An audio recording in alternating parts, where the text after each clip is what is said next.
Welcome बच्चों। आज हम शुरुआत करते हैं इकाई 9 जंतुओं एवं पौधों में परिवहन।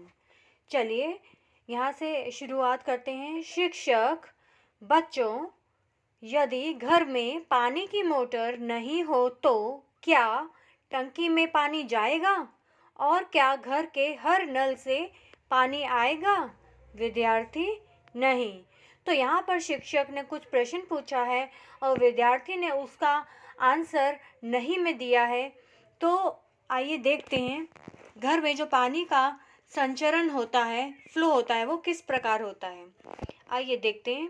तो सबसे पहले ये देखिए, शिक्षक ये पूछ रहा है कि अगर घर में पानी की मोटर नहीं है तो टंकी में पानी जाएगा? तो नहीं जाएगा। टंकी में पानी, मोटर अगर नहीं है तो देखिए किस प्रकार होगा। सबसे पहले ये देखिए, जो धरती में जो यहाँ पर क्या इकट्ठा है, जल है। धरती में जल का समुदाय है। तो ये जल पाइपलाइन के द्वारा खींचा जाता है इस मोटर के द्वारा। इस मोटर का क्या कार्य है? ये इस पानी को यहाँ से खींच करके टंकी में भरने का कार्य करती है। उसके बाद उस टंकी से जो पानी है वो विभिन्न कार्य के लिए प्रयोग किया जाता है, जैसे किचन के लिए, बाथरूम में, वॉश बेसन, अलग अलग कार्यों में वो अलग अलग जगह नल के थ्रू वो हमारे पास सप्लाई हो जाता है। और जो एक्स्ट्रा पानी है, वेस्ट पानी जो होता है, वो जाली के द्वारा अर्थात नाली के द्वारा फिर वापस वो कहाँ चला जाता है? धरती में ही चला जाता है। तो इस प्रकार ये साइकिल है जो पानी का जो रोटेशन होता है। तो इस प्रकार ये समझाया गया है कि किस प्रकार से पानी हमारे पास सप्लाई होता है।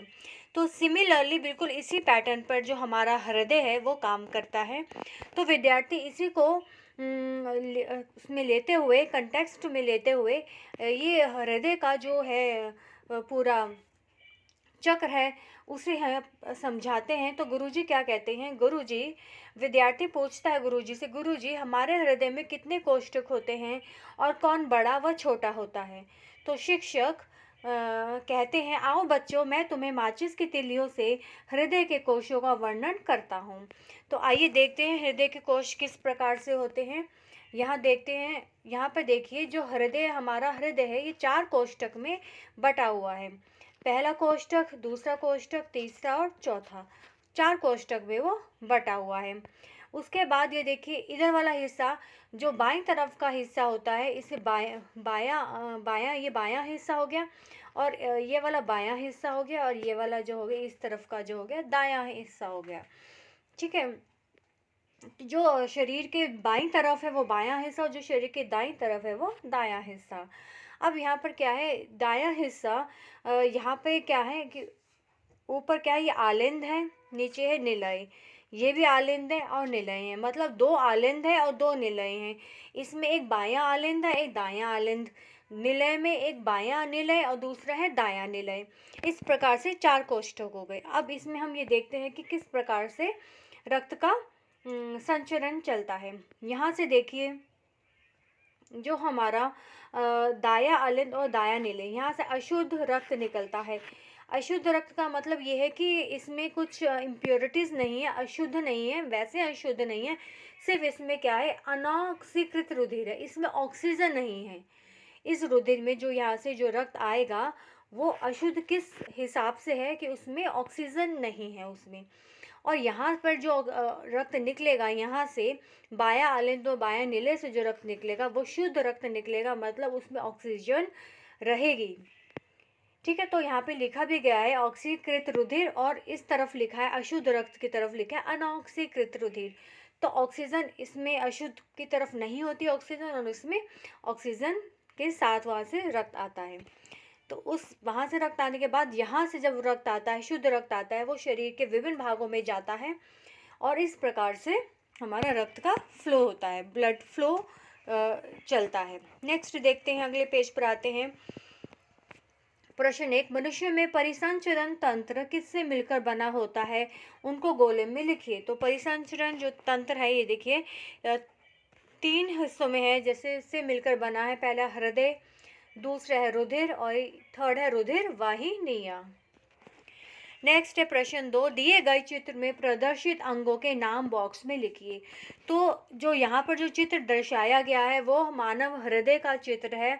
तो इसमें हमने अभी पहले भी एक फ्लो चार्ट के माध्यम से ये देखा था कि दाईं तरफ और बाईं तरफ अलग अलग हिस्से हैं, बायां आलिंद और बायां निलय, इधर दाईं तरफ दायां निलय और दायां आलिंद और दायां निलय। इस प्रकार से हमारे 4 कोष्ठक, हृदय में हमारे 4 कोष्ठक होते हैं। नेक्स्ट देखते हैं प्रश्न 3, परिसंचरण तंत्र की प्रक्रिया में प्रयुक्त अंगों को नीचे दिए गए खाली स्थान में भरिए। तो यहाँ पे हमें खाली स्थान में भरना है। तो यहाँ से देखते हैं कहाँ से शुरुआत करते हैं हम। इसकी शुरुआत यहाँ से करेंगे। देखिए, दाया आलिंद से यहाँ से जो गया, यहाँ पर रक्त जाता है दाया निलय में।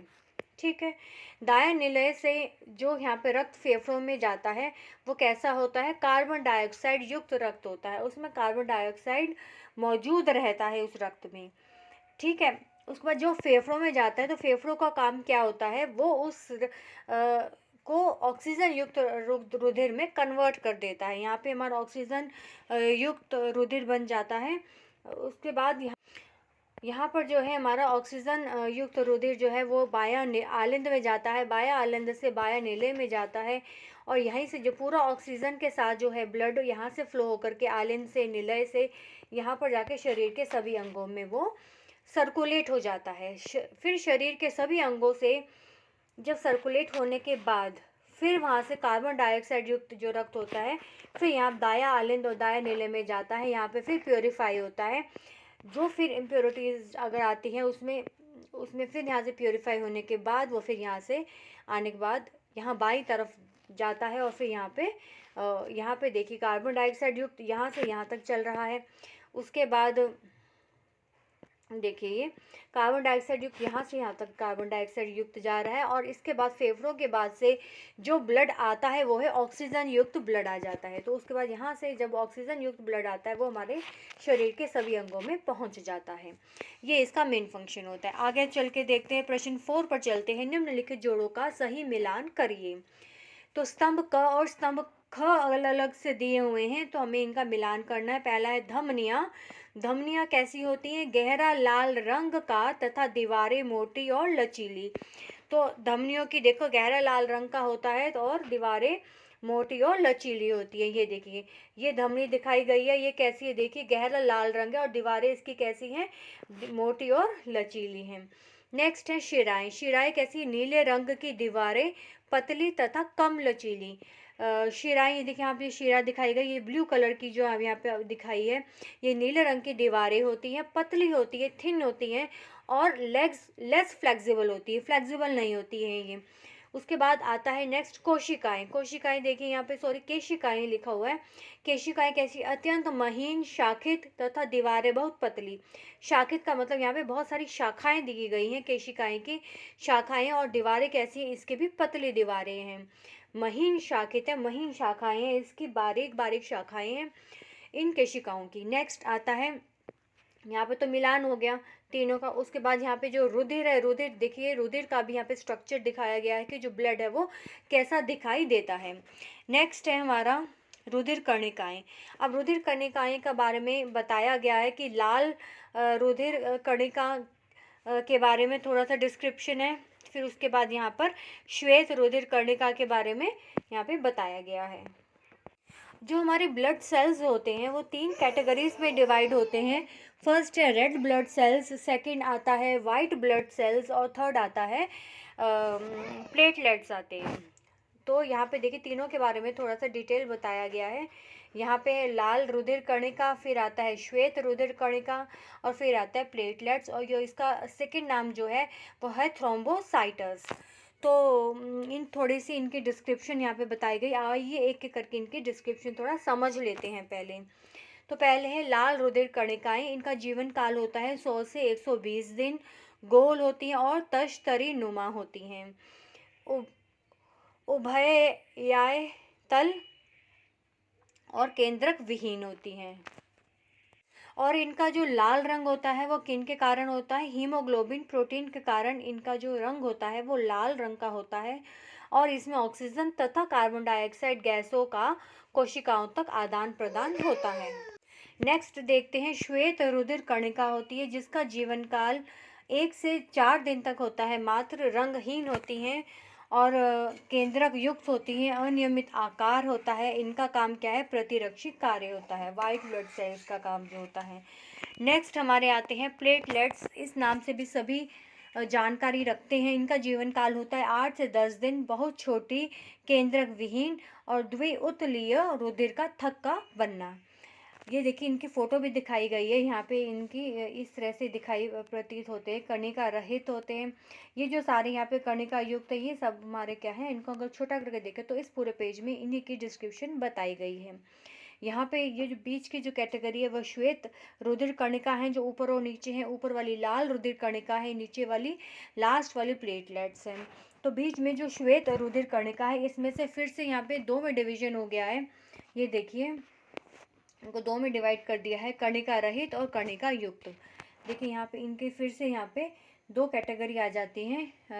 एक है कणिका रहित और कणिका युक्त। कणिका रहित है यहाँ पे, कणिका युक्त है, और जो दोनों कंबाइन करके क्या बनाती हैं? श्वेत रुधिर कणिका बनाती हैं। चलिए प्रश्न 5 पर चलते हैं। निम्नलिखित में सही कथन पर सही और गलत कथन पर गलत का चिन्ह लगाइए। क, लाल रुधिर कणिकाओं का कार्य प्रतिरक्षा होता है, गलत। श्वेत रुधिर कणिकाओं का कार्य प्रतिरक्षा होता है, सही। श्वेत रुधिर कणिकाएं केंद्रक युक्त व अनियमित आकार की होती है, बिल्कुल सही। प्लेटलेट्स का कार्य ऑक्सीजन व कार्बन डाइऑक्साइड गैसों को कोशिकाओं तक परिवहन करना होता है, गलत। ये जो पीछे जानकारी दी गई थी तीनों के बारे में, उससे रिलेटेड ये प्रश्न पूछा गया है। नेक्स्ट है प्रश्न 6, रिक्त स्थानों की पूर्ति कीजिए। क है प्लेटलेट्स की संख्या विशेष जाति के मच्छर के काटने से कम होने लगती है, उससे उत्पन्न रोग डेंगू कहलाता है, ये तो सभी जानते हैं। ख, मनुष्य के 1 घन मिलीमीटर रक्त में श्वेत रुधिर कणिका की संख्या 5000 से 9000 तक होती है। ग, ए भी रुधिर वर्ग को सर्वग्राही कहते हैं, ओ रुधिर वर्ग को सर्वदाता कहते हैं। यूनिवर्सल डोनर होता है ओ, और जो ए बी होता है वो यूनिवर्सल वो है एक्सेप्टर हो गया, वो यूनिवर्सल डोनर हो गया। उसके बाद ये है जाइलम जड़ों द्वारा अवशोषित जल एवं खनिज लवणों को घोल के रूप में तनों से होते हुए पत्तियों तक पहुंचाता है। पत्तियों में निर्मित भोजन फ्लोएम द्वारा घोल के रूप में पौधे के समस्त भागों में पहुंचता है। तो जो जाइलम होता है वो जल और खनिज लवणों को पहुंचाता है, ट्रांसपोर्टेशन करता है, और जो पत्तियों में जो भोजन है, जो फूड है, उसका जो ट्रांसपोर्टेशन होता है वो फ्लोएम द्वारा होता है। नेक्स्ट है हमारा, देखते हैं। तो चलिए ये इकाई यहीं समाप्त होती है। मिलते हैं एक नई इकाई के साथ और नए प्रश्नों के उत्तर के साथ।